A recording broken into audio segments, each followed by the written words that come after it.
Bom, a terceira e a última mesa do dia de hoje terá como tema psicanálise e tecnologia. Eu queria chamar para coordenar e debater essa mesa Elizabeth Hermanson, psicanalista da SPCRJ. Olá, eu sou Elizabeth Hermanson e tenho o prazer imenso de estar aqui com vocês nessa mesa com um tema tão importante, tão presente e tão provocador de transformações culturais, a tecnologia.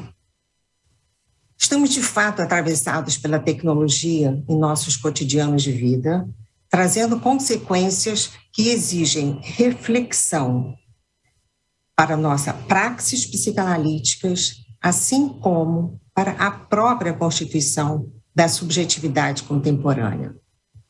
Para pensarmos e discutirmos questões sobre esse tema, teremos as ilustres presenças de Julieta Jerusalinski, psicanalista, mestre e doutora em psicologia clínica, PUC São Paulo, especialista em estimulação precoce, professora do curso de especialização em teoria psicanalítica, da PUC São Paulo, e coordenadora de estimulação precoce, clínica transdisciplinar do bebê do Instituto Travessias da Infância, Centro de Estudos Lídia Coriati, São Paulo, membro da Rede Bebê. E Paula Sibilia, professora da Universidade Federal Fluminense, pesquisadora do CNPq e da FAPERJ, autora dos livros O Homem Pós-Orgânico, O Show do Eu e Redes ou Paredes, a Escola em Tempos de Dispersão. Fez graduação em Comunicação e Antropologia na Universidade de Buenos Aires, mestrado em Comunicação na UF, doutorado em Saúde Coletiva no Instituto de Medicina Social UERJ e em Comunicação e Cultura ECO UFRJ. Eu disse que nossa mesa seria ilustre, né? Nossa mesa terá duração de 1h45, sendo 30 minutos para cada palestrante.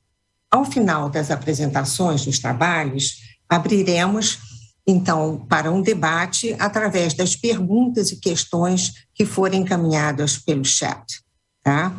Então, vou passar a palavra para a Julieta, seja bem-vinda, a palavra é sua.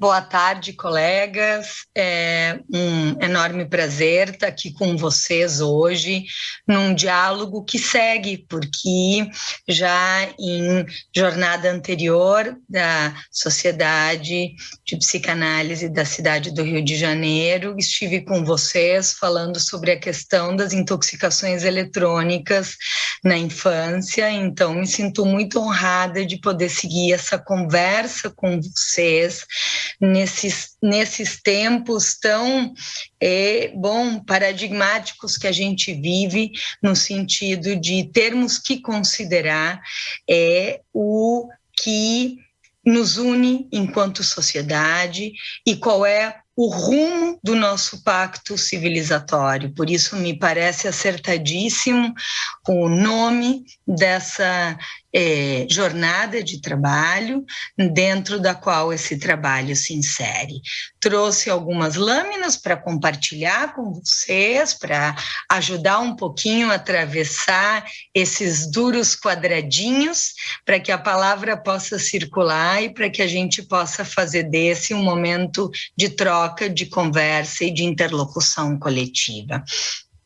Vou compartilhar, então, aqui algumas reflexões de um tema que, claro, exige uma certa edição, porque é um tema longo, é um tema complexo, é um tema do qual já tenho alguns textos, algumas produções escritas, entre elas o livro intoxicações eletrônicas do sujeito na era das relações virtuais. Então, como ponto de partida para uma mesa de psicanálise e tecnologia, é preciso que a gente considere o quanto as inovações tecnológicas sempre são recebidas pela humanidade num misto de fascínio e de horror.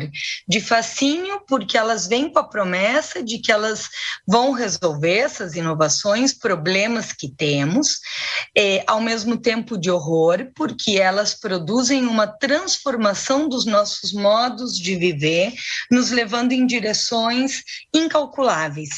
Então, vejam, a gente, diante de um assunto como esse, não nos cabe cairmos numa espécie de saudosismos, pensando que se trata de uma idealização do passado, mas de escutarmos o que do social repercute na singularidade de cada um dos nossos pacientes na clínica, considerando que os sintomas dos nossos pacientes, eles não se produzem de modo individual, mas como uma resposta ao seu outro, a um outro parental, escolar e cultural.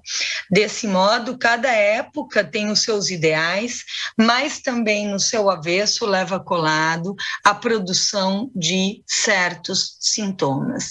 E nesse sentido é imprescindível que a gente considere, porque isso comparece na nossa clínica, no nosso afazer psicanalítico, como a comunicação digital wireless, porque aqui tem um salto quando a gente passa a uma internet sem fio, modificou os modos de convívio entre as pessoas, assim como os modos de representação do sujeito no discurso.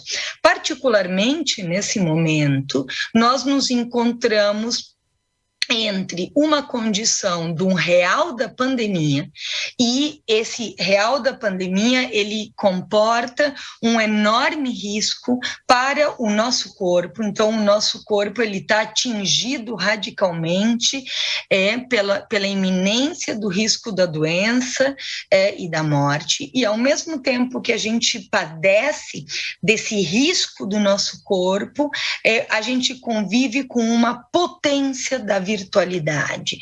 É importante situar isso, porque a humanidade já viveu diversas pandemias, essa não é a primeira, mas essa é a primeira que a gente vive junto com a digitalidade, o que produz uma circunstância de, ao mesmo tempo, experimentarmos uma enorme fragilidade do corpo e também, por outro lado, essa potência digital.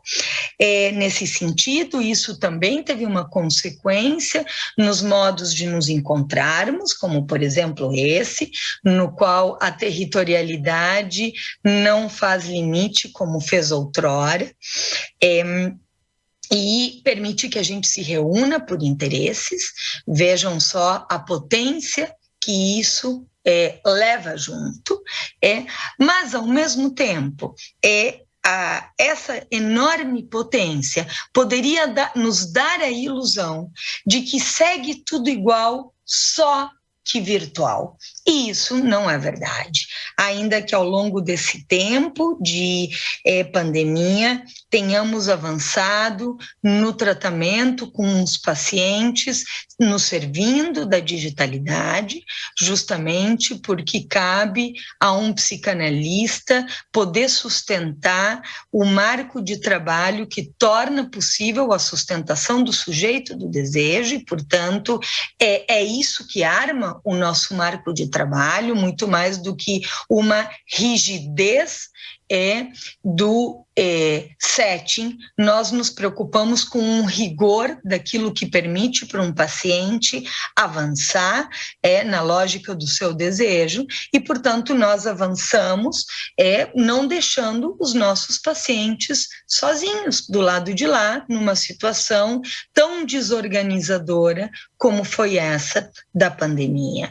É uma desorganização nos modos de sustentar o cotidiano, em que o medo está no ar, real e simbolicamente, porque vivemos não só uma ameaça real do vírus, mas também a gente vai se encontrando com um discurso social que atravessa o mundo e o nosso país, onde nos interrogamos de que maneira a humanidade caminha e para onde nos dirigimos. Então, há um certo traumatismo que não é apenas consequência dessa ameaça real do vírus, mas também de violências simbólicas que vêm de como se avança em relação à saúde, como se sustentam os cuidados, como se produz ou não um discurso de condolência em relação a todos aqueles que tiveram perdas diretas.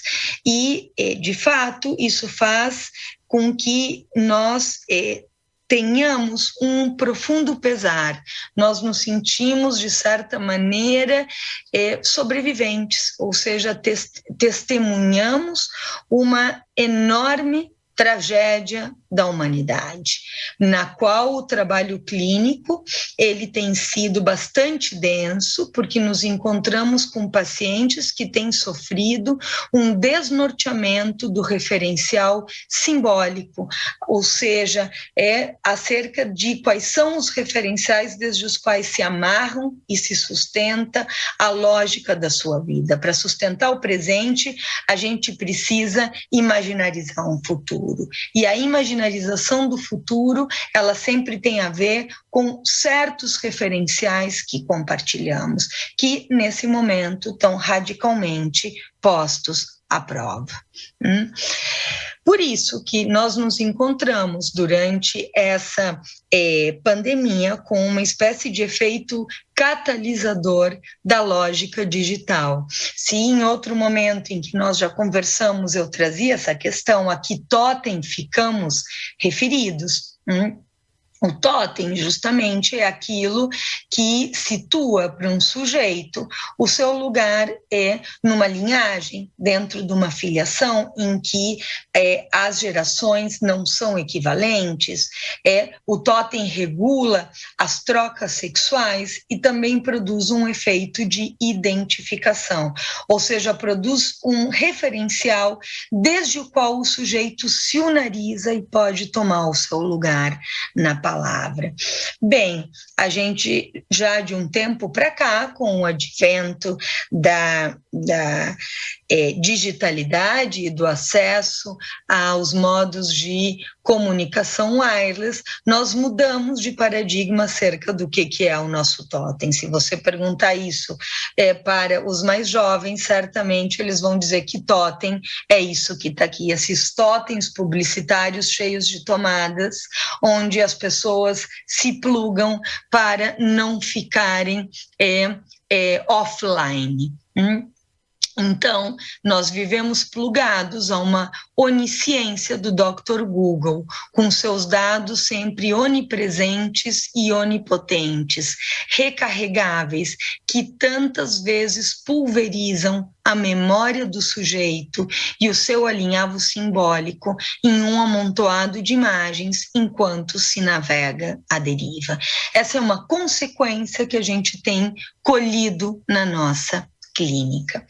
Nesse momento, essa questão desse cruzamento da virtualidade com a pandemia produz também uma circunstância na qual eu tenho gostado de ler, de reler e de me reencontrar com o texto do Freud sobre a transitoriedade, porque a pandemia ela vai produzindo um efeito de suspense, ou seja, quando é que isso vai terminar, como isso vai terminar, e ao mesmo tempo de uma ideia de suspensão da vida, ou seja, que as nossas formas de viver, de nos encontrarmos com os nossos colegas de trabalho cara a cara, de realizarmos sessões presenciais, de nos encontrarmos e convivermos com amigos, são todas experiências que estão em suspenso.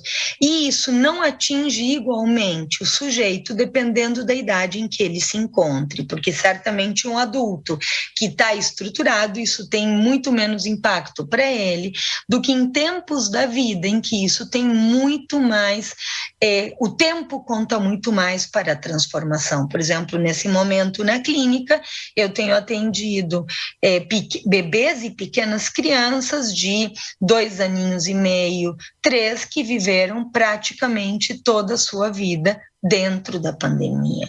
Ou o que é isso para um adolescente, ou seja, ficar 1 ano e meio sem poder se encontrar os amigos, sem poder beijar, sem poder fazer esse exercício de circulação pela cidade e do relançar exogâmico dos seus percursos sexuais. Então, vejam que é preciso também entender que a vida não está em suspenso, para que a gente não fique numa espécie de melancolização do que teria sido sem a pandemia, numa espécie de saudade do que não tivemos, porque nós não voltaremos ao mundo que deixamos, e foi aquele mundo que nos trouxe a esse presente.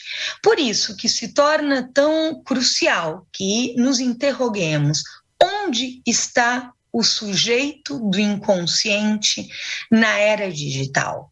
Essa me parece ser uma pergunta crucial para os nossos tempos. Se a gente considera que mudam os modos do sujeito se representar no discurso, justamente se trata de onde e como o sujeito do inconsciente comparece na era digital. Em primeiro lugar, em relação a isso, é preciso marcar que as formas de ficção às quais temos acesso em cada época têm uma sobredeterminação nos modos como representamos as nossas experiências. Tem um texto acessível pela internet, da Maria Rita Kell, que eu gosto muito, em que ela fala da sobredeterminação literária do sujeito moderno, ou seja, de como aquelas pacientes que Freud atendeu leram o gênero literário do romance, um gênero literário como Madame Bovary ou A Mulher de 30, habitados pela lógica de uma mulher cheia de anseios e insatisfeitas porque reclusas ao lar. Bom, isso não é sem consequências para como alguém se representa. Da mesma maneira, podemos dizer que o cinema hollywoodiano também modificou radicalmente a maneira como nós editamos as experiências das nossas vidas. E na atualidade, vejam, a gente vai se encontrando com condições de encurtamento dos enunciados. Eu tenho uma paciente jovem que me diz que ela pensa, os seus enunciados têm o tamanho dos números de caracteres do Twitter, ou seja, num encurtamento da enunciação. Se a gente avança nessa direção, se a gente pensa, por exemplo, como fica o relançar de textos tais como o Psicopatologia da Vida Cotidiana, do Freud, teríamos que nos perguntar como é a psicopatologia da vida digital cotidiana. Isso porque todos nós, na nossa vida cotidiana, nos encontramos com as consequências dos corretores de digitação. A gente vai mandar uma mensagem para outra pessoa, o corretor de digitação se interpõe, impedindo que nós cometamos os nossos atos falhos. E muitas vezes se impõem ali significantes que vão produzindo não só uma impossibilidade de produzir os atos falhos, mas muitas vezes também de poder produzir de poder dizer aquilo que se queria dizer, ou seja, o corretor de digitação, ele delira sozinho, ele impede a nossa articulação discursiva. Outro ponto importante em termos da psicopatologia da vida cotidiana é como pensaríamos hoje no texto recordar, repetir e elaborar do Freud, numa época na qual o Facebook ou o Google Fotos, que quando a gente acorda de manhã nos diz, recorde como foi esse seu dia há um ano atrás. Ou seja, numa repetição maquínica, ele nos impõe uma memória que impede o trilho da nossa própria evocação. E claro, ali diante disso, o sujeito ele tem que tomar pé da situação e tentar colocar aquilo numa lógica, aquilo que ele recebeu numa lógica, mas é uma repetição maquínica, onde se apaga o lugar da possibilidade de evocação a partir do trilho simbólico do sujeito. Vejam como, então, tenho gostado de pensar nessa direção, de nomear dessa maneira uma problemática que encontramos na atualidade, de como parece que vivemos em tempos em que saímos de uma sobredeterminação do inconsciente, ali onde a gente estava tentando tecer uma lógica racional da nossa fala e, de repente, se interpõe uma formação do inconsciente que rompe com essa lógica. Na atualidade, nós temos nos encontrado com uma imposição algorítmica, que nos leva a interrogar de onde vem a repetição dos nossos tempos. Ou seja, essa sobredeterminação algorítmica que fecha os nossos enunciados a partir do que é a lógica do mais buscado, e é um mais buscado que também ele é cooptado pelo discurso capitalista, que propagandeia certas repetições de fechamento de significações, vem ocupar tantas vezes o lugar, a brecha ali na qual o sujeito poderia comparecer. Isso é o que acontece, por exemplo, no Dr. Google, quando, por exemplo, uma mãe que cuida de uma criança e está sozinha diante do enigma que se apresenta pelos desencontros próprios da relação, faz uma pesquisa do Google e se encontra com fechamentos de sentido que impõem lógicas patologizantes. Da outra vez eu já compartilhava com vocês como diante de enunciados simples como o meu filho ou o meu filho tem, muitas vezes aparecem nomenclaturas psicopatológicas fechando esses enunciados. Ainda me parece importante situar como temos vivido tempos de obscurantismo digital, na qual um momento que nos permite um acesso à informação sem precedentes, acaba produzindo através de uma manipulação da informação e de muitas divulgações de conteúdos enganosos, um efeito de sociedade da pós-verdade. Ou seja, discutir o que é verdade em psicanálise é todo um tema, porque certamente, diante de um mesmo fato, cada um vai produzir uma determinada versão. Mas a lógica da pós-verdade implica que se carece absolutamente de qualquer lastro em algum fato. Ou seja, isso a gente vem testemunhando como há discursos de uma total recusa da realidade. E o problema é que nesse obscurantismo digital em que se produz uma recusa da realidade, o que se impõe como uma lógica digital acaba definindo os rumos da sociedade, como aconteceu nas penúltimas eleições dos Estados Unidos, e a gente sabe que isso não é algo isolado, é uma lógica mundial. Ainda gostaria de trazer para vocês uma certa reflexão sobre a lógica do fascínio pela técnica, que vem a calhar diante do nome dessa mesa. Vejam, diante da Segunda Guerra Mundial, uma das afirmações produzidas foi a de que ela era inevitável, que essa guerra era inevitável, porque havia condições tecnológicas para fazê-la. Uma pergunta que cabe nos nossos tempos será que na atualidade não se trata de podermos recusar a realidade porque temos condições tecnológicas para falseá-la? Ou seja, é possível, eu tenho aqui um vídeo, mas vocês podem, pelo endereço, acessar isso na internet, para a gente não tomar aqui o tempo da nossa discussão, mas é um pequeno vídeo qualquer, onde aparece um ator conhecido falando e fazendo uma série de afirmações, diante dos quais a gente não tem a menor dúvida de que seria ele falando, mas não é. Ou seja, é possível produzir um falseamento da realidade e num tempo de uma enorme pregnância do imaginário, uma vez que isso entra na lógica discursiva de todos, vai você tentar provar que isso não é verdade.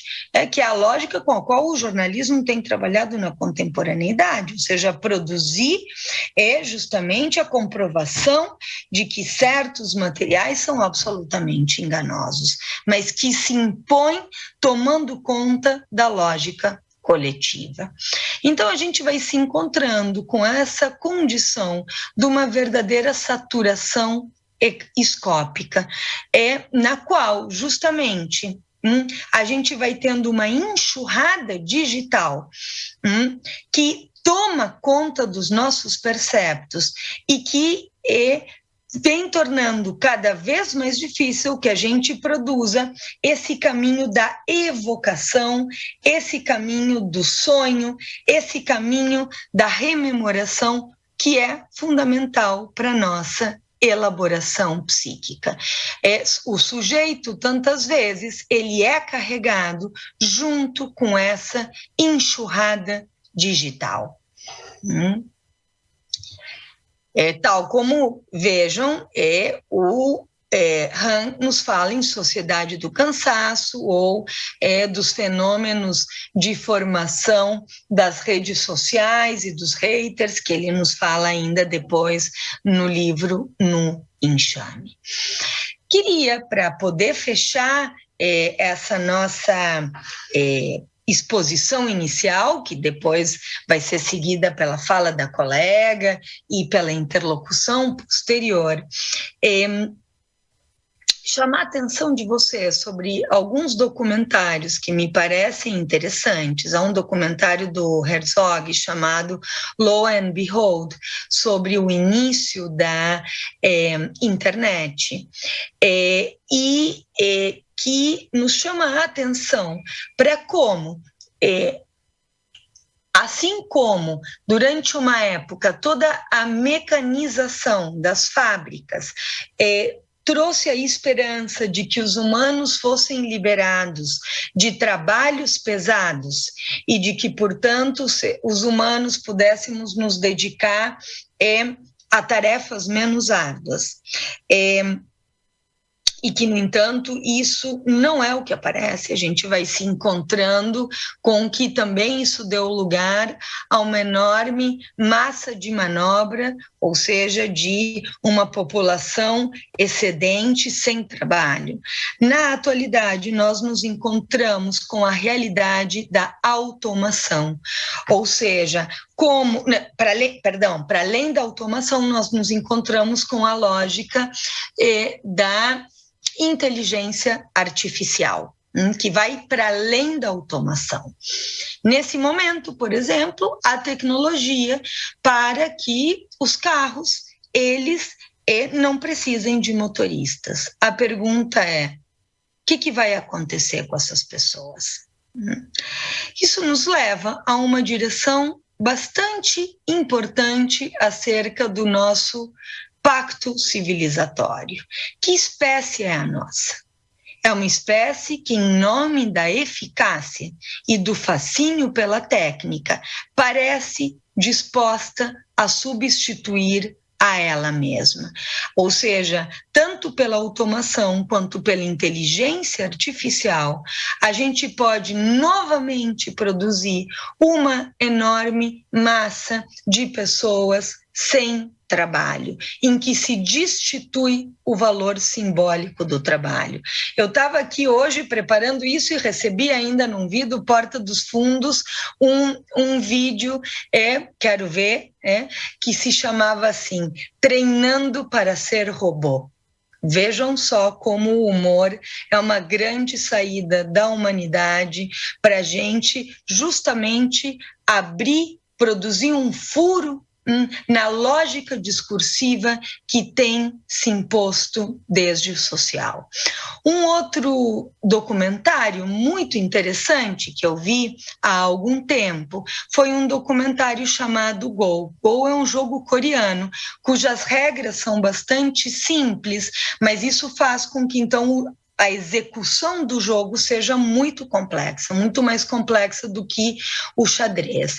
E ele é considerado na Coreia uma arte, o que faz com que, então, haja crianças que, por exemplo, nesse documentário, se traz a história do campeão mundial de Go, que desde os 7 anos treinava várias horas por dia com o seu mestre. Bom, um supercomputador foi alimentado para jogar Go. E, assim como em outro tempo isso já aconteceu com o xadrez, houve um enfrentamento entre o homem e a máquina de 5 partidas. E a lógica seria de que se a máquina ganhasse as 3 primeiras, não se encerraria e estaria dado ganho o poder da máquina sobre o homem. Primeira partida, o homem perde. Segunda partida, o homem perde. Na terceira partida, a gente é invadido por uma angústia avassaladora, porque você se pergunta o que vai ser da vida desse ser que dedicou toda a sua existência à execução de uma arte, e que isso pode ser destruído pela eficácia maquínica. Bem, ele está perdendo, e quando está ali na metade do jogo, esse jogador produz uma jogada que é de uma probabilidade ínfima, 0,01 de que isso pudesse acontecer. E o computador enlouquece. Ele não consegue seguir adiante com a lógica, um grande alívio, porque vejam como o ser humano ele tem essa possibilidade, e é isso que nós tentamos cultivar na nossa clínica, diante da lógica que tem se imposto no discurso social de saídas inventivas. Como nós sustentamos a subversão do sujeito, porque, se bem claro, quando a gente lê Byung, a gente pode concordar com muitas coisas, ou quando a gente lê Agamben, a gente pode concordar com muitas coisas também. O nosso fazer clínico, ele implica não só estarmos atentos à lógica do discurso social, mas de podermos sustentar essas lógicas inventivas para os nossos pacientes, num tempo onde há um triunfo de um discurso do semblante, onde nós nos encontramos com uma humanidade que, em nome de um suposto gozo irrestrito, é capaz de acabar consigo mesma, seja pela questão de uma noção de inteligência artificial, que, se não vier acompanhada por uma renda mínima mundial, vai lançar milhares à miséria, seja por uma lógica de consumo desenfreada que causa uma profunda crise ambiental. Então, essas são questões centrais e decisivas dos nossos tempos, que atravessam o nosso consultório, que atravessam a posição possível de um sujeito do desejo para adultos, adolescentes, crianças e bebês. Bem, e preparando esse nosso encontro, eu produzi um ato falho que resultou nessa modesta poesia que eu queria compartilhar com vocês, para que sigamos cultivando a possibilidade de que o inconsciente nos dê pistas da subversão do sujeito. Não me passe um corretivo ortográfico. Prefiro cometer os meus erros de digitação. Obrigado, colegas, e seguimos o diálogo. Muito obrigada, Julieta.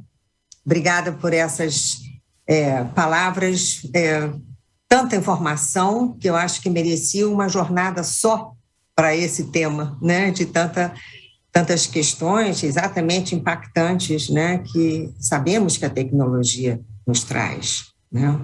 Agora nós vamos ouvir a Paula e após a fala da Paula, então abriremos para o nosso debate. Paula. Olá, muito obrigada, boa tarde. Bom, primeiramente eu também queria agradecer pelo convite, né, pela oportunidade de dialogar e pensar junto. E agora eu vou partilhar também minha apresentação.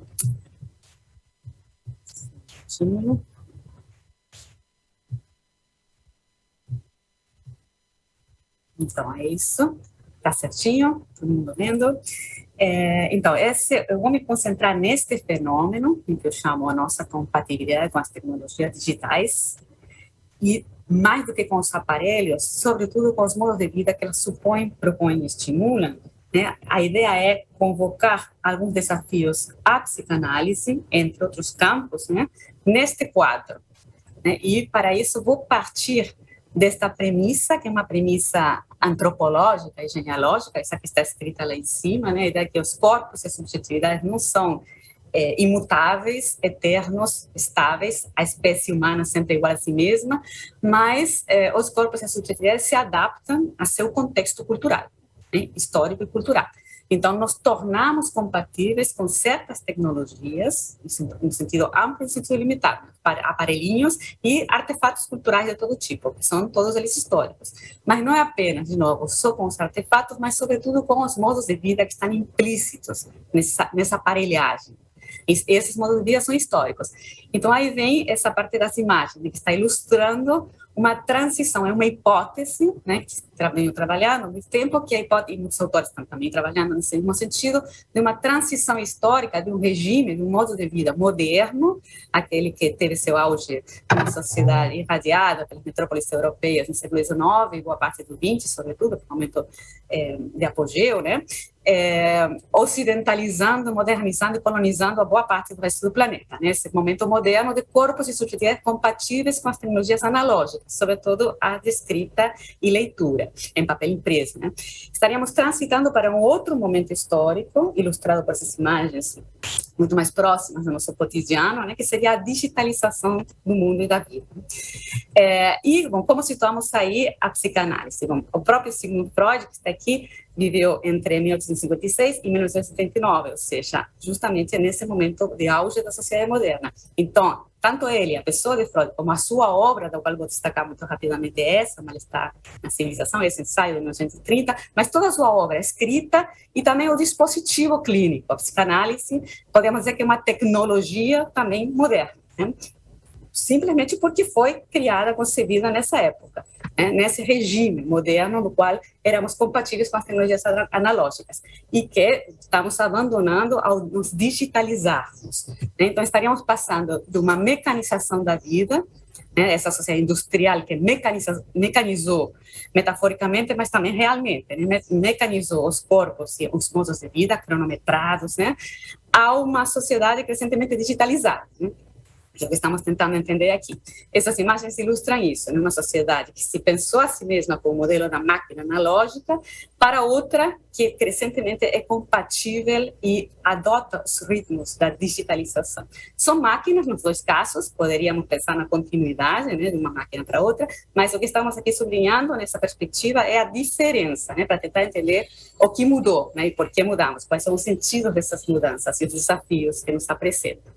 Então, outro elemento é esse daqui, que as tecnologias não são neutras ou neutrais, como costuma se dizer, né? Isso não significa que sejam boas ou más ou ruins, né? Isso é uma opinião que cada um pode ter, outro plano, né, da avaliação moral. Não são neutras porque são históricas.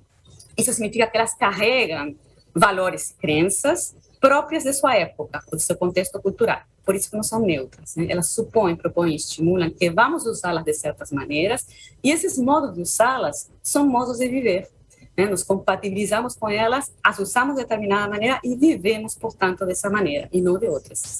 Né? Isso que vem acontecendo desde que nos compatibilizamos há muito pouco tempo, é muito recente isso, né? Mas muito eficaz, com esses aparelhos, não apenas computadores em geral e aparelhos digitais, mas o mais emblemático são os aparelhos móveis, né? Aqueles que podemos levar a qualquer lugar, que constam na tela, são praticamente uma tela de uso individual, tem câmera e acesso a redes em qualquer lugar e em todo momento, né? E esses aparelhos com os quais nos compatibilizamos praticamente na última década, né? Nos tornamos, ao nos compatibilizarmos com eles, esse tipo de corpos que vocês veem nessas imagens, né? Esses sujeitos sempre conectados. E também, bom, em versão mais confinada, né? Essas outras imagens. Mas somos todos eles, né? É difícil a gente não protagonizar esse tipo de situações na última década e cada vez de modo mais intensificado. Com isso, deixamos de ser estes outros corpos, né? Os que estão ilustrados nas imagens que vocês veem aí, que são os corpos modernos, aqueles do século XIX e XX, né? Inspirados naquele modelo burguês que foi hegemônico, que rasgou, né, esse modelo de subjetividade moderna.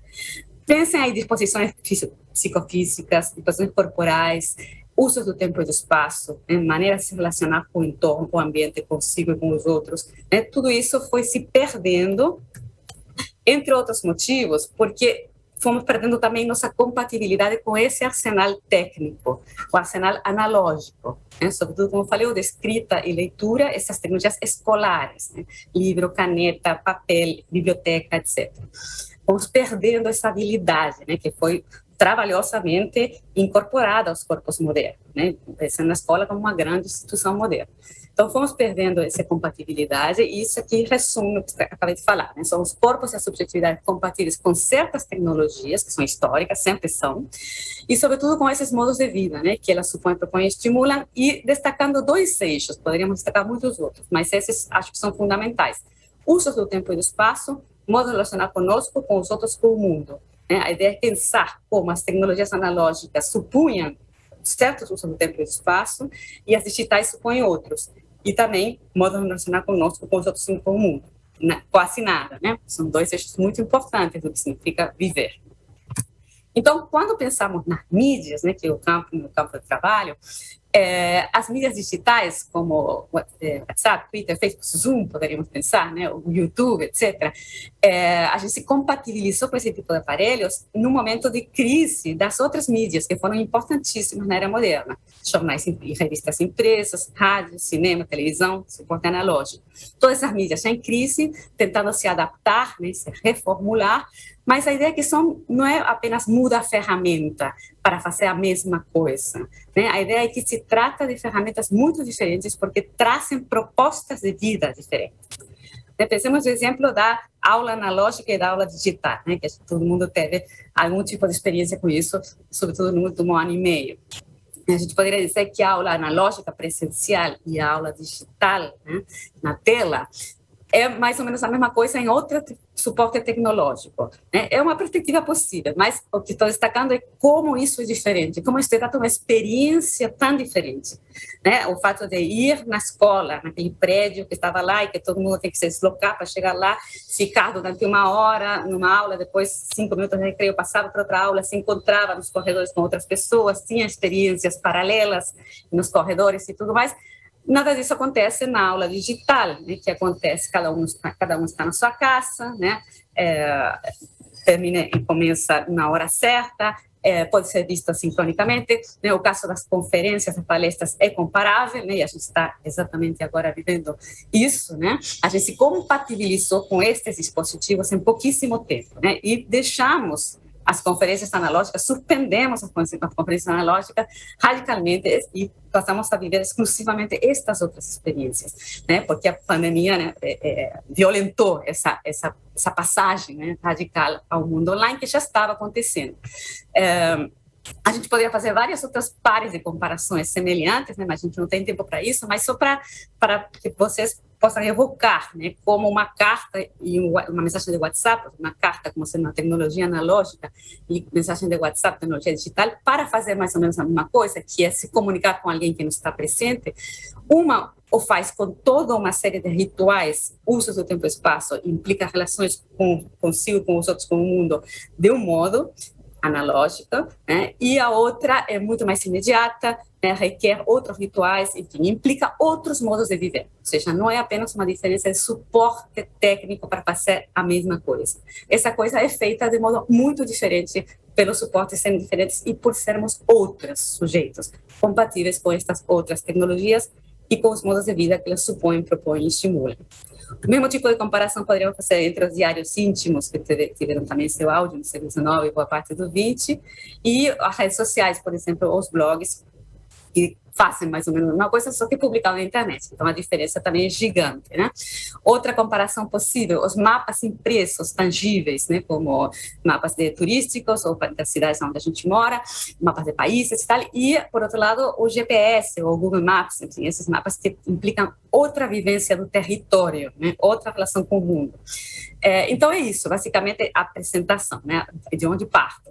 É dessa ideia de que não é apenas tecnologia, mas é outro projeto do mundo, outra proposta do mundo, que vem junto com esses aparelhos, né? Os aparelhos se tornam bem evidentes, mas há muito além das tecnologias, né? Mas as tecnologias são uma porta de entrada para entender, né, em que consiste, tentarmos entender quais são os aspectos, né, desse fenômeno tão importante, que é a nossa compatibilidade com as tecnologias digitais e, sobretudo, com os modos de vida que elas supõem, propõem e estimulam, que aconteceu praticamente na última década, né, se intensificou na última década, claro que vem acontecendo já há mais tempo, né, mas as tecnologias móveis se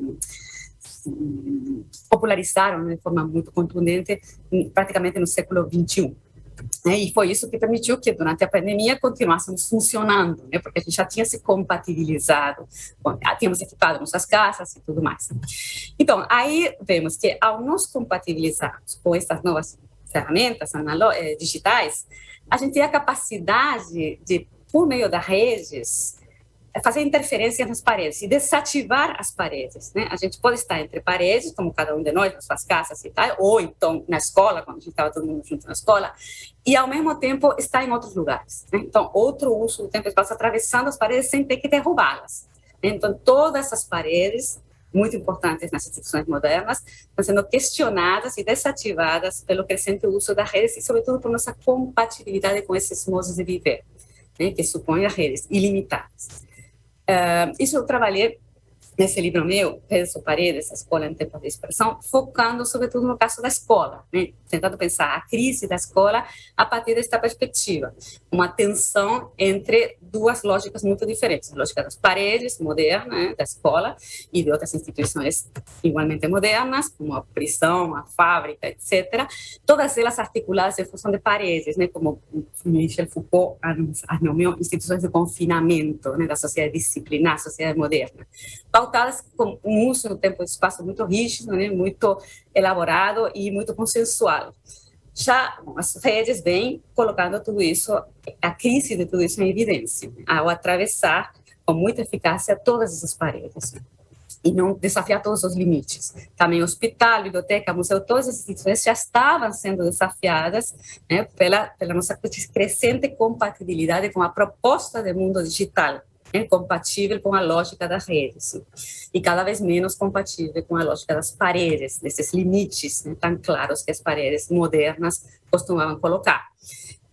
Cinema e teatro, bar, restaurante, o próprio lar, né, a casa familiar. Pensa na cena em que a família está reunida na sala de jantar, mas cada um está com seu celular, ou no restaurante, etc. Tudo isso, ou inclusive o uso no cinema e no teatro, como todas as instituições viram, estavam sendo desafiadas, né, em crise, já cada vez mais pronunciada por causa também da presença perturbadora desses aparelhos e de nossos modos de viver em sintonia com eles. No caso, talvez que toque mais de perto a muitos de vocês, também os consultórios, né, médicos, psicológicos, analíticos, também, né, aquelas paredes outrora sagradas, né, que colocavam limites nesse setting, tempo e espaço, né, aqui esses 45 minutos, fecha a porta e acabou, só acontece o que acontece aqui dentro. Tudo isso também estava sendo desafiado, perturbado, né, pelas redes, fisicamente mesmo, mas celulares que entravam, enfim, o momento, o tempo e o espaço não era mais aquele, mas também e sobretudo porque nossas subjetividades já vem funcionando de outra maneira, né, em sintonia com as redes. A pandemia, como falei, evidentemente acentuou, intensificou tudo isso e também o complicou, né, colocou uma complexidade adicional, né. Tanto é que estamos aqui nesta experiência, né? Esta situação há 2 ou 3 anos teria sido muito rara, né? Claro que já acontecia, mas teria sido muito rara. Agora, né, já tem 1 ano e meio que só acontece isso e a gente não sabe como é que isso vai voltar. Provavelmente não vai voltar, né? Vai voltar de modo híbrido, enfim, mas já passamos por esta experiência. Então, nós acostumamos a que tudo aconteça nas telas, né? E que a gente viva nas telas e interaja com os outros nas telas. E, de novo, tempo e espaço, etc. A isso temos que acrescentar esta questão da separação entre esfera privada e âmbito público, que foi importantíssima, né, na dinâmica moderna, aquela compatível com as tecnologias analógicas, né, como âmbitos mutuamente excludentes, mas ao mesmo tempo complementares, né? E estava muito claro que se podia fazer numa, que não se devia fazer na outra, protocolos muito claros, portas que se fecham, portas que se abrem, tudo muito pautado. Bom, isso também vinha sendo perturbado, mas na lógica pandêmica, no modo de vida pandêmico, isso se intensificou, né? Agora, de novo, cada um está na sua casa, né? E nós estamos num ambiente comum, público ou semipúblico, mas cada um está no seu ambiente privado. Então, temos muitas gafes que circularam, né? Mas ambientes privados que aparecem como cenografias vazantes, né? Que já antes acontecia esse risco possível de coisas vazarem, né? Ou então, encenações de propósito, que a gente não sabia se era de propósito ou não, mas cada vez está mais risco disso, né? Porque justamente esses limites entre esfera privada e âmbito público, que estavam já sendo perturbados, se terminaram, né, de dissolver, né, ou pelo menos está muito perturbado, assim, mudou muito essa lógica. Eu trabalhei essa questão em outro livro meu, A Intimidade com o Espetáculo, o Show do Eu, nomeando esse fenômeno de extimidade, né, aquilo que antes se considerava o íntimo, portanto, devia habitar o núcleo do espaço privado, que era o que não só não se podia, mas não se devia mostrar de jeito nenhum no espaço público, e passou a ser não apenas mostrável, se pode mostrar, mas também cada vez mais se considera que se deveria mostrar.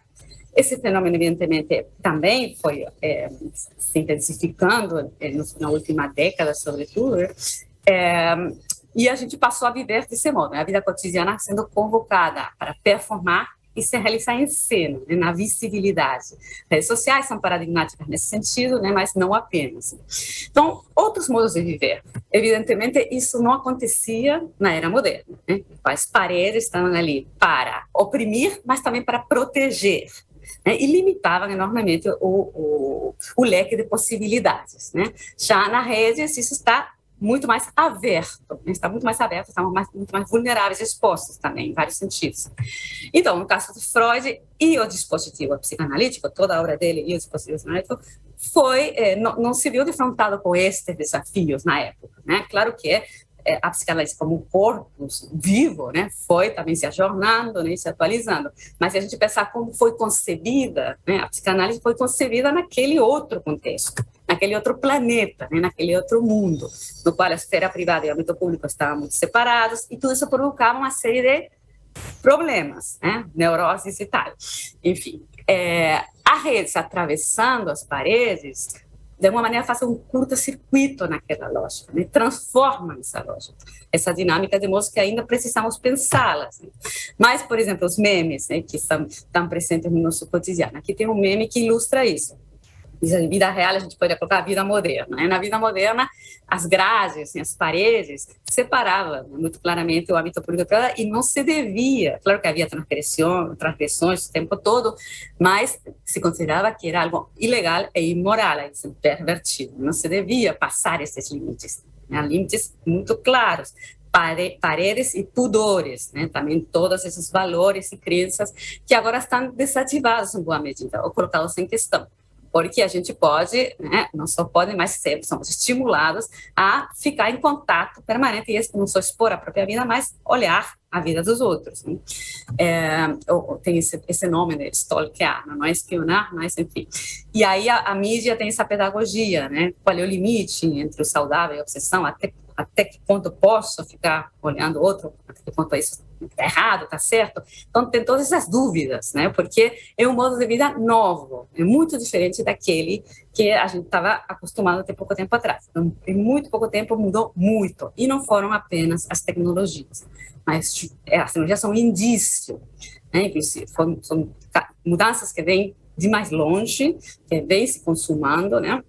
E que as tecnologias fazem parte desse processo. Inclusive, muitas delas são até consequência, foram inventadas posteriormente, a partir dessa demanda de mudanças nos nossos modos de viver. Então, como são esses modos de viver?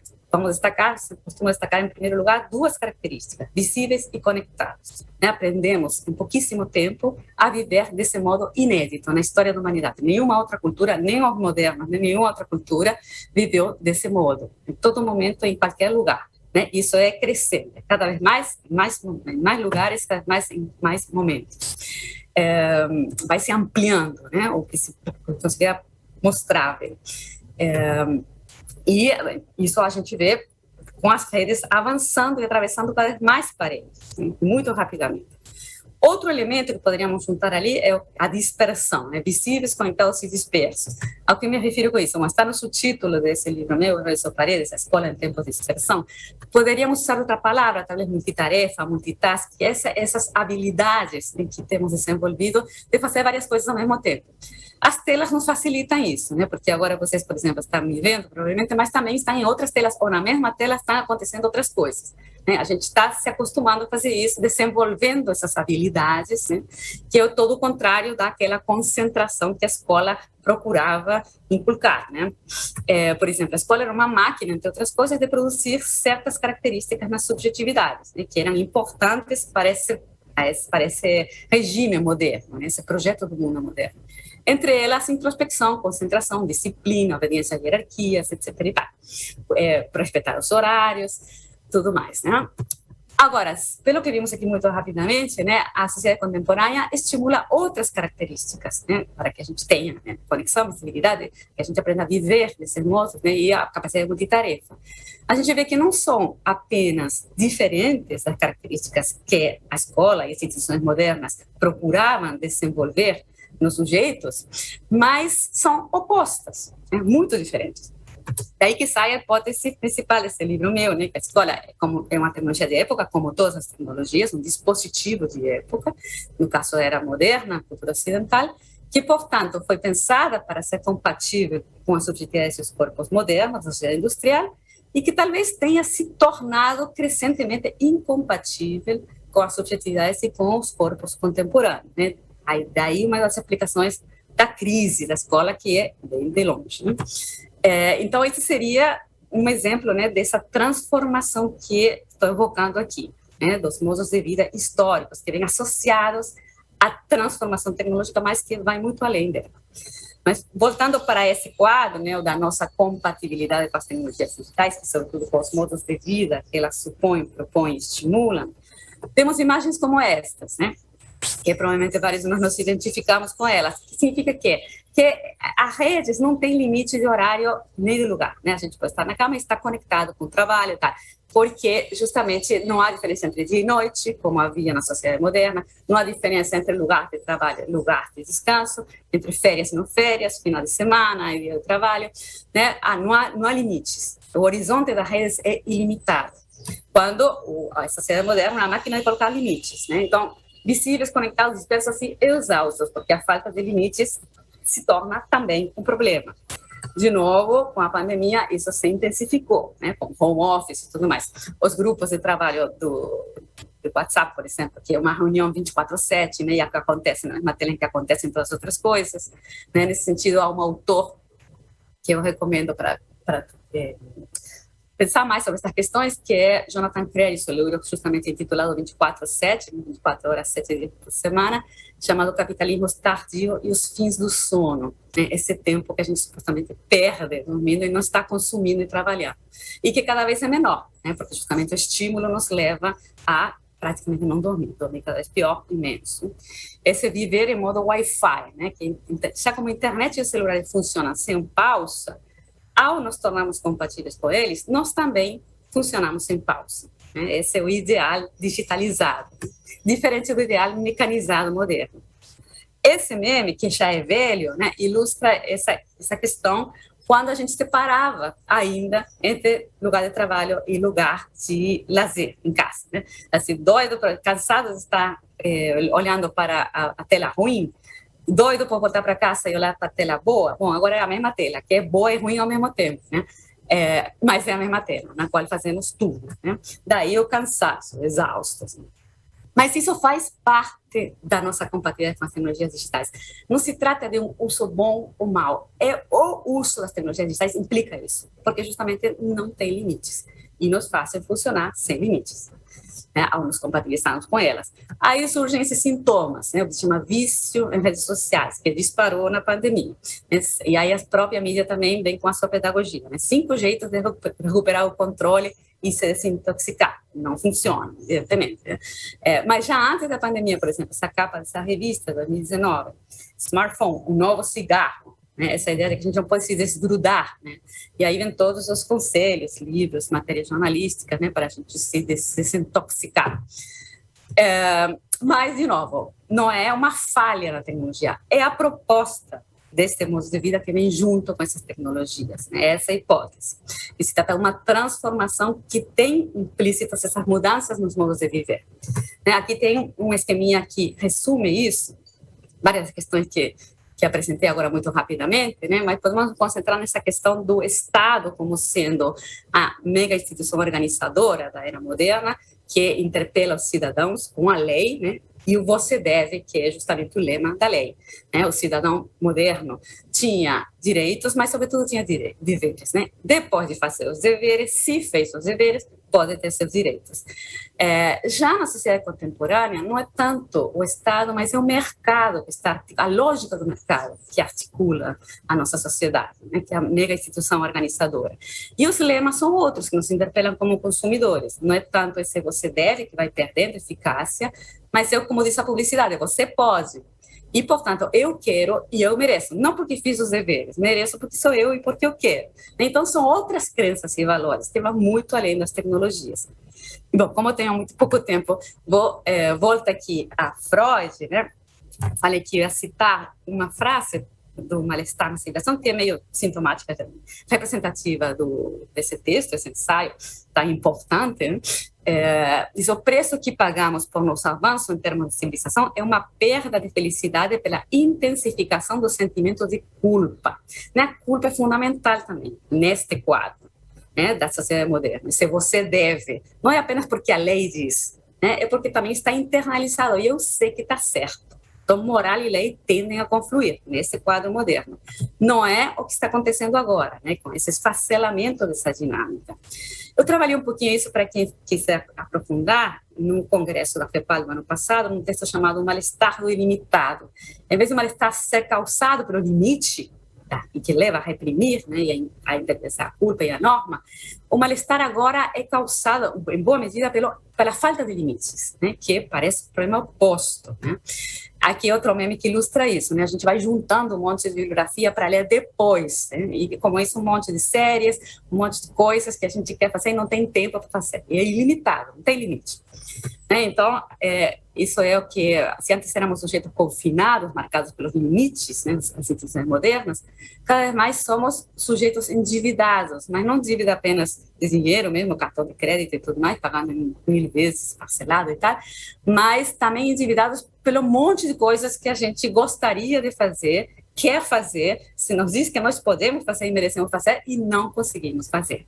Isso, como falei, é Gilles Deleuze que apresenta essa noção de homem endividado como sendo o protagonista da sociedade de controle, sociedade contemporânea, por oposição ao sujeito confinado da instituição disciplinar, né, que a instituição disciplinar seria justamente essa, a moderna, e a de controle, a contemporânea, né, entre outras possíveis denominações.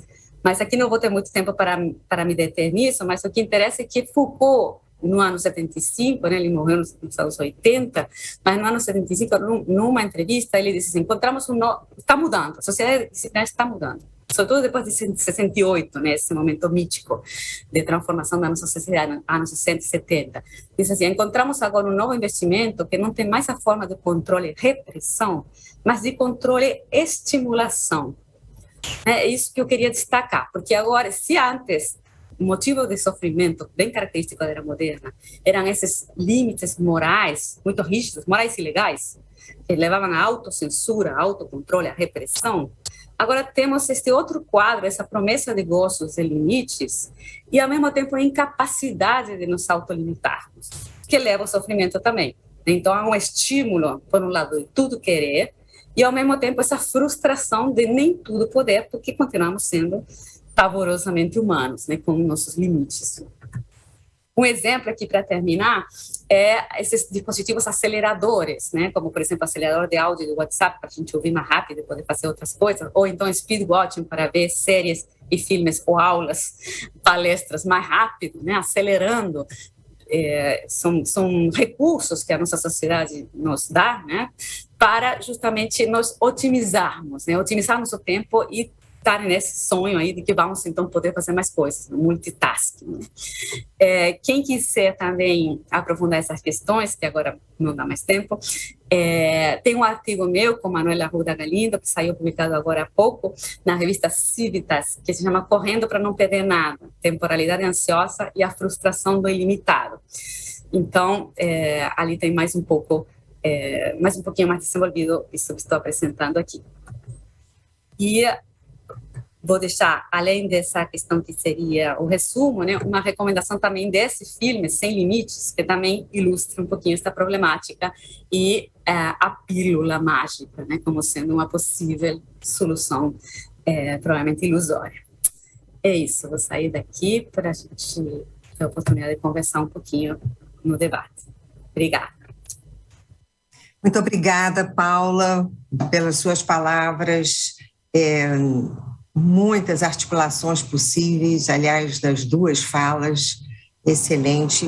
E eu queria, então, a partir disso, né, dessa estimulação que vocês trouxeram, trazer uma estimulação para vocês, né? Eu queria deixar em aberto, ver a possibilidade de Julieta indagar, né, dirigir a Paula uma questão em relação ao que foi falado, e Paula dirigir a Julieta uma questão em relação ao que foi trazido por ela. Eu acho que seria uma maneira excelente de esquentarmos, de começarmos o nosso debate, seguido, então, de outras questões que possam se dirigir. Gostaram? Acharam possível essa provocação, Julieta e Paula?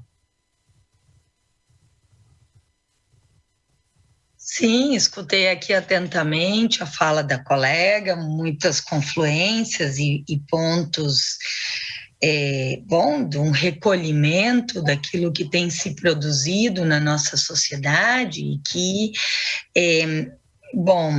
algumas questões aí para a gente, vou comentar algumas coisas aqui que Porque nessa ânsia da otimização e nessa ideia dos sermos multitarefas, né, o próprio Han já nos fala que o grande ganho da cultura não está no fato de sermos multitarefas, né, está no fato da contemplação.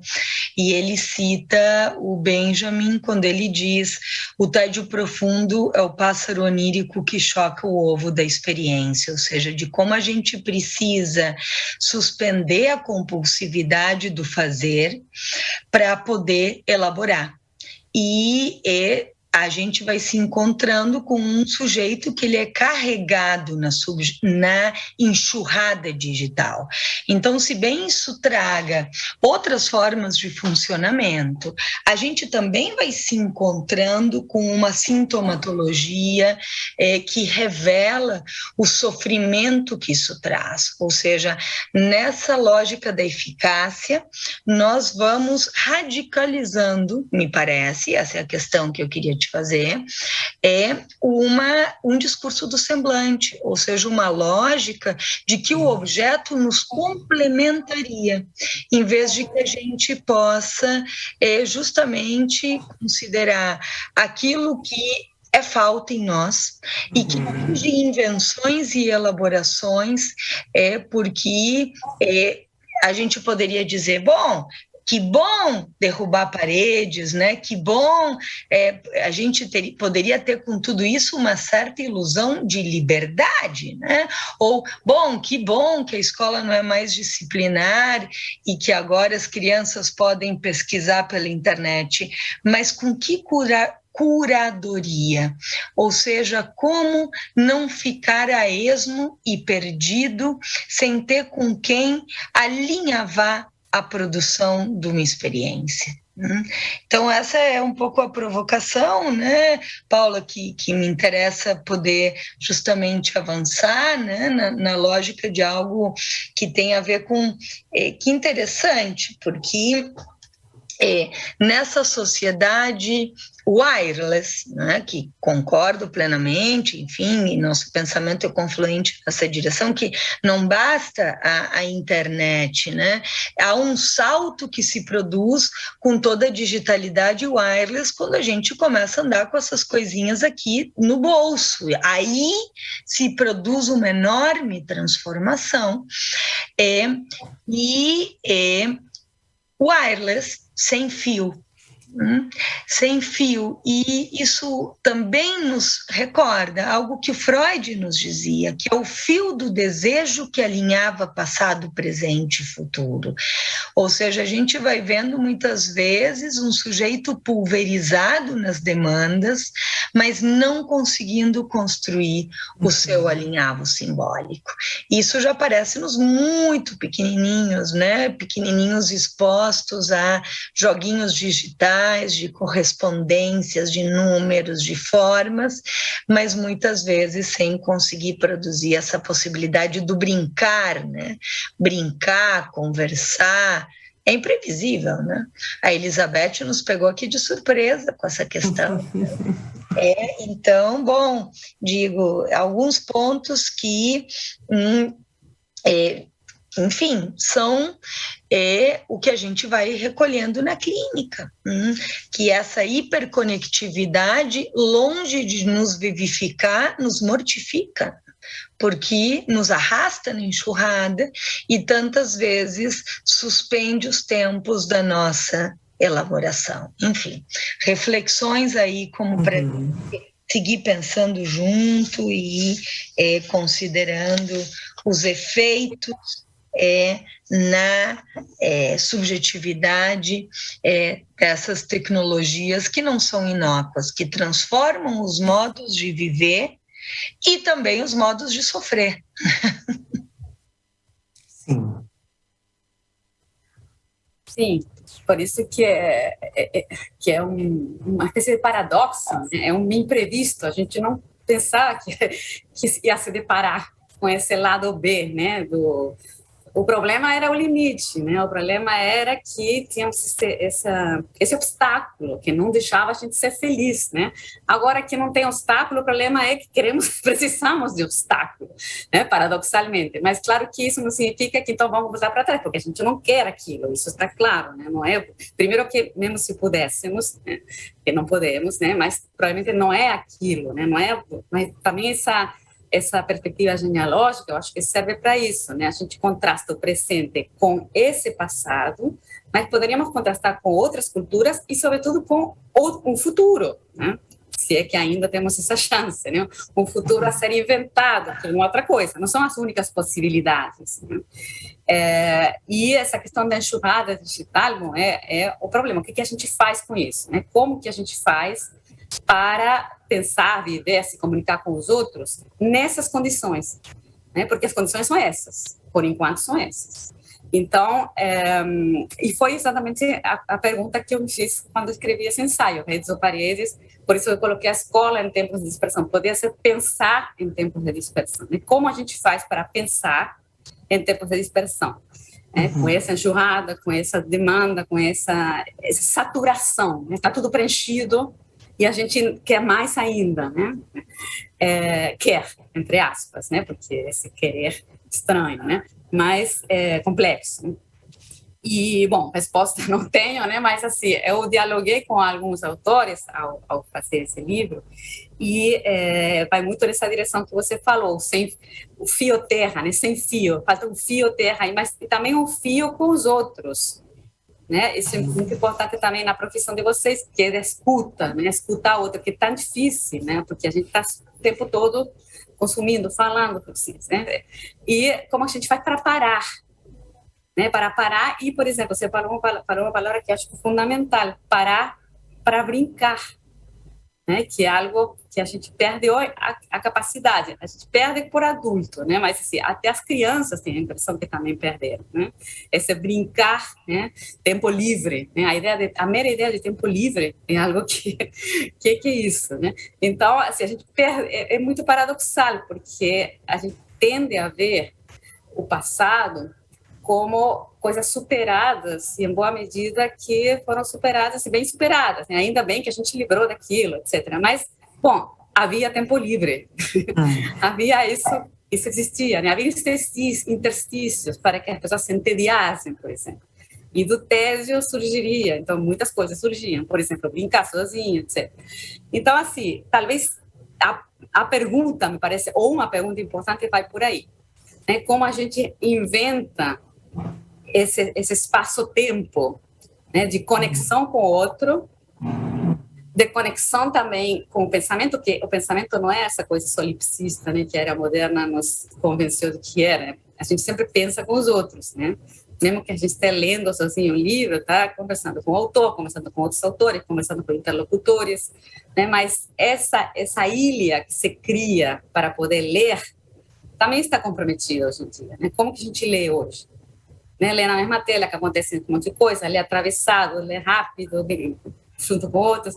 Então, essas são as condições. Então, o que a gente faz nessas condições para criar espaço-tempos e modos de se relacionar consigo, com os outros, com o mundo, que não sejam apenas essa enxurrada, que não estejam nessa sintonia, né, da enxurrada digital e da produtividade, do sem parar, né, do consumo voraz permanente.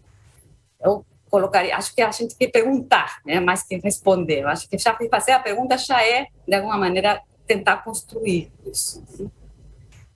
Eu iria por esse lado. Eu falei de um diálogo com os autores e depois perdi o fio, justamente. Porque queria nomear, sobretudo, um casal argentinos que se chama Ignacio Leucóis e Cristina Corea, que escreveram lá no início do século 2005 um pequeno livrinho chamado Pedagogia dos Entediados. Meio que fazendo um diálogo com Pedagogia do Oprimido, né? Em espanhol seria Pedagogia del Aburrido, né? Como outra figura, né, que emerge agora, que a gente precisa entreter, né, divertir. E, paradoxalmente, nessa cultura que quer se divertir o tempo todo, é a cultura mais deprimida, né, mais entediada, é aquela que não consegue brincar. Né? Então, acho que aí temos um núcleo interessante, me parece, para explorar. Enfim, falei um monte de coisa. Mas também fui pegada de surpresa pela proposta da Elizabeth. Estava pensando aqui muito rapidamente, a partir de um monte de possibilidades, né, que a fala da Julieta inspirou. E fiquei especialmente convocada com essa ideia da literatura, né? A literatura, que a partir da Maria Rita Kell, né, você citou, e que em Freud é tão forte, né, os exemplos literários, os exemplos artísticos em geral, né? Claro que é, porque era o mundo com o qual ele convivia, né? As tecnologias da época, digamos assim, né? Mas aquilo constituía a subjetividade, né? Então o diálogo era com esses personagens, né? Assim como agora é com o TikTok e tal, mas bom, não é o único, né? Esse arsenal com que a gente convive está nos constituindo, né? Então, e não é a mesma coisa. Não é que se substitui Madame Bovary por TikTok, né? Ou, enfim, qualquer outro par de comparações. Porque são propostas muito diferentes, modos de viver muito diferentes. Então, eu queria, não sei, te perguntar algo mais por esse lado. Uma das possibilidades, né, seria por esse lado. Você trabalha com crianças, né, que estão totalmente afastadas desse universo. Né? Julieta, aproveitando as palavras, as colocações da Paula, vou te colocar uma pergunta. Quais as saídas, em termos de pacto civilizatório, para o mal-estar cibernético? Diferente, por exemplo, das saídas apontadas por Freud no texto, né, Mal-estar civilizatório, que a própria Paula trouxe. Vivemos numa época de tempo reduzido mais, espaço estendido mais, diminuição do intervalo entre demanda e satisfação. Como pensar a vivência de castração tão importante para a constituição subjetiva? Estamos diante de novas angústias? Então, eu penso que a Paula nos aponta algo que permeia, aí como experiência de sociedade, que é viver um desbordamento. Justamente porque a experiência do desbordamento ou a promessa de gozo ilimitado, ela tem a ver com os novos modos de sofrimento, justamente. Seria possível, então, passar de uma sociedade do controle, da qual o Foucault nos fala, onde o controle é feito pelo cartão ponto, a uma sociedade na qual poderíamos ser o tempo inteiro produtivos, ou seja, não dormir para triunfar no mundo capitalista, porque essa parece ser a promessa que é para onde a sociedade se endereça. Num desbordamento, ou seja, na promessa de um gozo ilimitado, de que seria possível mover tudo de lugar e que então, digamos, isso é uma outra sociedade ou é uma radicalização de um discurso que vem desde a modernidade, na lógica da eficácia, e que cada vez galga mais uma ideia de que seria possível uma tal eficácia que, o quê? Tanta eficácia que nós vamos exterminar nós mesmos, de falta de sono, de impossibilidade de convívio, de falta de lugar vazio, nós vamos destruir todo o clima do planeta, porque não conseguimos parar com um consumo desenfreado. Bom, então essa é a questão, por isso que esse ponto do que é o encontro de um discurso psicanalítico, o desencontro, o enfrentamento, o descompletamento que uma lógica psicanalítica produz em relação ao que seja um discurso do semblante, que nos promete que seria possível a complementariedade, de que sim, a gente pode ser feliz consumindo produtos que estão por aí prontos, em vez de que a gente se encontre com um certo vazio, que pode vir pelo tédio, que pode vir pela falta, que pode vir pelo descompletamento, que pode vir por agora eu não sei o que fazer. Bom, isso é disso que se trata, porque quando a gente vai avançando com uma formação subjetiva onde o tempo inteiro tem que se estar entretido, a indústria do entretenimento que preenche qualquer buraco, mas que ao mesmo tempo torna as crianças espectadoras, a gente tem que se perguntar que subjetividade a gente está criando. Isso aqui bem poderia se chamar maquininha de preencher tudo. Esse é um preenchedor de tudo. A gente não tem mais tempo e espaço vazio. A coisa está pronta e a gente está sempre correndo atrás, como numa espécie de obsolescência programada. Interessante, Paula, quando você mostra o carinha ali com a mochilinha cheia. É isso, porque o sujeito, ele se vê cair numa obsolescência programada. Ele está sempre em delay em relação à última ideia. Já foi pensado, então deixa para lá. A gente vai encontrando muito os jovens dizendo isso, deixa para lá. E é nesse sentido que, quando eu trago essa questão da sobredeterminação literária, é porque os modos de organização discursiva, a gente os escolhe, claro, a gente escolhe que literatura, que gênero literário, que série a gente vai ver, mas também há uma sobredeterminação das ficções dos nossos tempos. Elas também nos sobredeterminam. E, nesse sentido, isso é importantíssimo, porque quando a gente começa a ver séries compulsivamente, termina depois, a gente vê 15 coisas e se pergunta, o que eu vi? Ou o TikTok, 100 maneiras de preparar um ovo, por exemplo. O primeiro você vê. O segundo se diz não gostei. O terceiro se diz eu vou tentar me lembrar. No quarto, você foi levado pela enxurrada. Então, se isso acontece conosco, adultos estruturados, o que acontece com as crianças na possibilidade de construção de um fio do desejo que alinhava passado, presente e futuro. Porque senão a gente produz sujeitos wireless, sujeitos sem fio.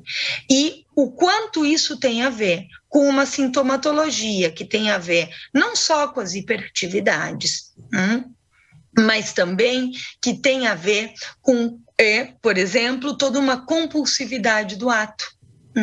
Porque como é que a gente atravessa o mal-estar se a gente tem uma inexperiência da construção e dos tempos do nosso fazer, que aparecem pela digitalidade diretamente, mas aparece também porque eu aperto um botão e a comida chega na porta da minha casa, a roupa chega na porta da minha casa, eu tenho uma supressão da experiência do tempo do fazer. E isso que parece tão sem importância, também tem a ver com o tempo de atravessar o conflito psíquico. Porque não é que o tempo resolve, mas eu preciso de tempos para elaborar. E a gente vai tendo um sujeito muito inexperiente na sustentação dos tempos de elaboração, porque há uma supressão da experiência, há uma expropriação da experiência, e aí Han é discípulo de Agamben, nesse sentido, de uma expropriação da experiência e de uma supressão dos tempos do fazer. Então, a gente vai tendo um sujeito que pivoteia entre a urgência e o desamparo, entre um desamparo que ele não sabe o que fazer e uma urgência de que lhe digam o que fazer, versus o que seja o tempo da elaboração de uma experiência. Então, digo, isso atinge a cada um numa idade de uma maneira diferente. Com as crianças, a gente vai se encontrando, por exemplo, com todas as plataformas digitais do brincar, que, bom, é uma linguagem dos nossos tempos. Então, tem que proibir as crianças de brincar jogos digitais. Bom, do que eles depois vão conversar também com os amigos. A questão é quando isso ocupa o lugar de tudo. Porque a história da Disney, do filminho da Disney, não ocupa o mesmo lugar do que a contação de uma história. Quando se conta uma história para uma criança, há palavras e uma narrativa que chega pelo campo pulsional dos ouvidos, mas é preciso imaginarizar uma imagem em movimento. O filme, ele toma todos esses perceptos e eu assisto. Uma história, eu dou o tempo se a criança se interessa mais por uma parte e acelero a que ela se interessa menos. O filme é todo igual. Brincar não dá para a gente botar no mesmo pacote todas as formas de jogos digital. Tem mais criativos, menos criativos, ok. Mas mesmo nos mais criativos, o cenário está pronto.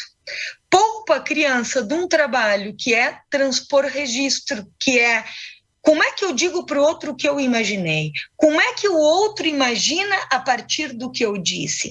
E transpor registro da palavra para a imagem, da imagem para a palavra, da palavra para o desenho, do desenho para a escultura, da escultura com bonequinhos, em que eu moldo, e quando eu moldo, eles não são como eu imaginei, e surge o imprevisível que eu preciso atravessar. Sem isso, eu produzo também um empobrecimento da transposição de registro. E isso tem aparecido na clínica, com essa dificuldade de atravessar os conflitos. Quando uma criança pega a massinha e o boneco não fica igual a como ela imaginou. Acontece com a gente, né? Eu achei muito importante, Paula, quando você traz aí a questão da representação espacial que a gente faz e que é muito diferente ter um mapa na cabeça do que ir andando com o Google Maps. É muito diferente.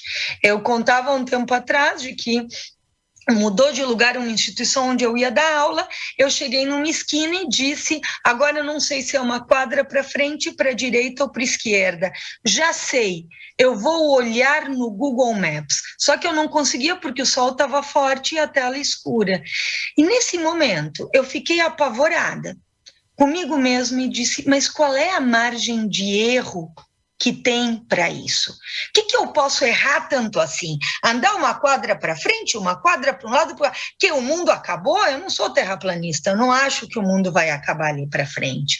Mas vejam o que é andar no mundo sem que ele esteja recoberto pela digitalidade. Como a gente apaga o lugar para o imprevisto. Tá fechado, Elizabeth, teu microfone. Julieta, temos muitas outras perguntas aqui. Vocês realmente foram um sucesso. Tínhamos que estender essa jornada por muito tempo para dar conta. Uma pergunta, são várias, vou tentar aqui. Paulo Starling, a mesa poderia falar sobre a produção da subjetiva de workaholic e a síndrome de burnout, trabalho, subjetividade e sofrimento na era tecnológica? Eu acho que a questão que ele quer trazer, né, é essa questão da produção desses sintomas, né, tão expressivos disso tudo que vocês estão trazendo, né, dessa aceleração, dessa ilimitação, né, dessa voracidade, né, que a própria tecnologia traz. Sim, como se não dormindo para trabalhar mais fosse uma possibilidade. Quando Freud nos disse da importância do sonho, uma das frases muito lindas que surgiram no último tempo é lute como quem sonha, ou seja, a gente precisa ir para a realidade do mundo com sonho, para poder transformá-lo. Isso. Regina Landim traz uma pergunta. Em sua teorização, Freud não aceitou a ideia de degeneração de Janet e positivou o psiquismo das histéricas. A experiência do jogo de Go, hoje, não vai no mesmo sentido? Como multiplicar essa possibilidade?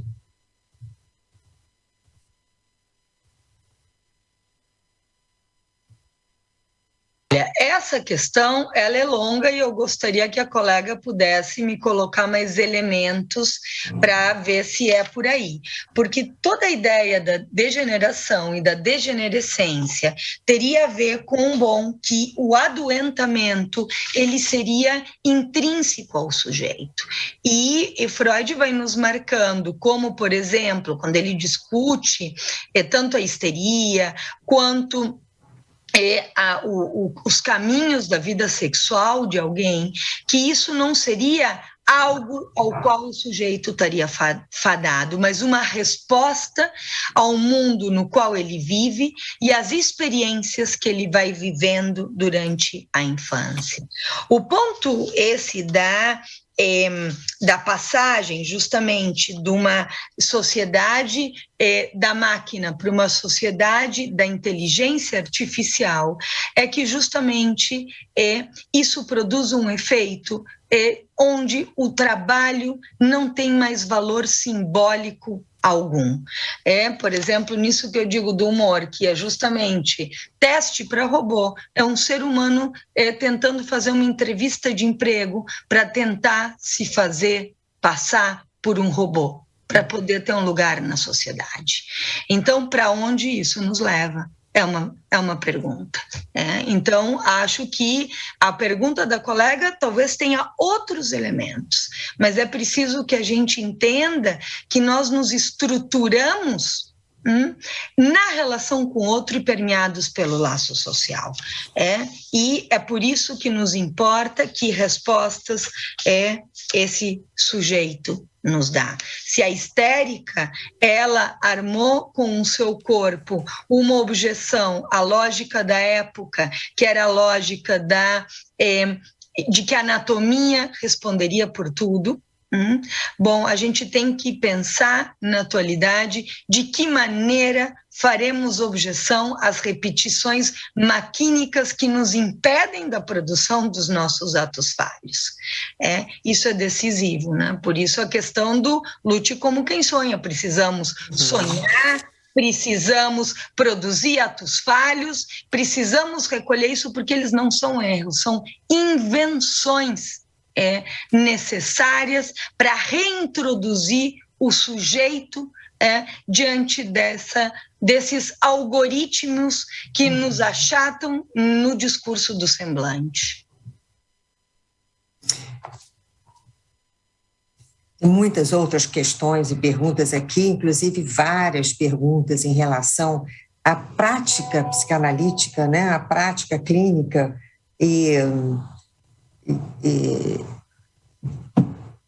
talvez eu não dê tempo de ver todas essas perguntas, né? Mas que bom que essas falas de vocês suscitaram tantas questões, né? Muito bom.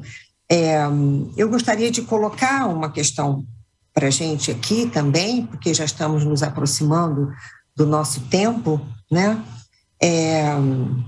Pensando assim, quais as implicações dos dispositivos tecnológicos no manejo da transferência e no estabelecimento do setting analítico? Será que esses mesmos dispositivos que falamos tanto também poderiam oferecer sustentação, continência e possibilidade de transformação da experiência emocional?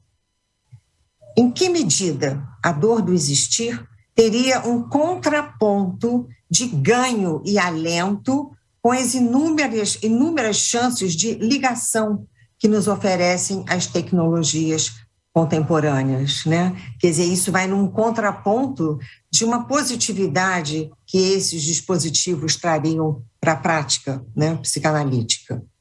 Então, gostaria de colocar que o ponto nodal e imutável da psicanálise talvez seja, apesar das transformações impostas pelas tecnologias, o resgate ou a construção da singularidade em cada movimento, em cada ato ou palavra do analisando.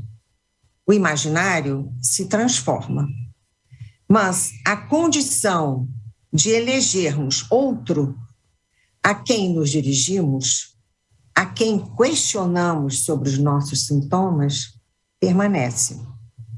As mídias digitais podem ser vistas como mais uma ferramenta possível e até mesmo necessária e útil na nossa prática, né? No nosso pensar do sujeito contemporâneo. Se não, existe a possibilidade de nos transformarmos em psicanalistas analógicos, né? Nosso tempo já está finalizando. Queria, mais uma vez, agradecer a participação. Eu falei que seria ilustre, e foi, de Julieta e Paula. Muito obrigada. As falas de vocês foram riquíssimas e tenho certeza que darão pano para manga. E, aliás, eu vou usar um termo da Julieta que eu amei: conversa fiada. Nada mais sério que uma conversa fiada, uma conversa com fios, né, ligados no desejo, no simbólico, na informação do outro, né, no partilhamento. Então, eu passei a entender conversa fiada de outro jeito, Julieta. Adorei essa colocação. Então, hoje tivemos aqui uma seríssima conversa fiada, né? Muito obrigada pela participação de vocês e espero vê-las de novo em breve, tá bom? Agora passo a palavra para a Liliane. Bom, queria agradecer essa mesa, né, que trouxe questões que nos fazem refletir sobre o momento que estamos vivendo, e queria encerrar, assim, aqui o primeiro dia da nossa jornada, e começaremos amanhã às 10h30. Até lá. Obrigada.